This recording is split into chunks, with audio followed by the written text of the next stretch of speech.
মৌসুমের প্রথম বৃষ্টির পানিতে সয়লাব ভোলা শহরের ব্যস্ততম মুসলিমপাড়া সড়কটি। দীর্ঘদিন সংস্কার না করায় খানাখন্দে পরিণত হওয়া সড়কটি এখন চলাচলের অযোগ্য। বড় বড় গর্তগুলোতে 1.5 থেকে 2 ফুট পানি।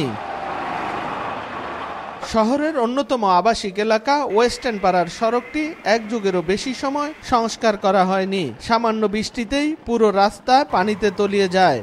এ সময় যানবাহন দূরের কথা, এলাকাবাসী পায়ে হেঁটেও চলাচল করতে পারে না। একই অবস্থা জেলা শহরের প্রশাসনিক এলাকা গাজীপুর রোড, ডিসি ও এসপি অফিসের সামনের রাস্তা সহ পৌরসভার 20 কিলোমিটার সড়কের।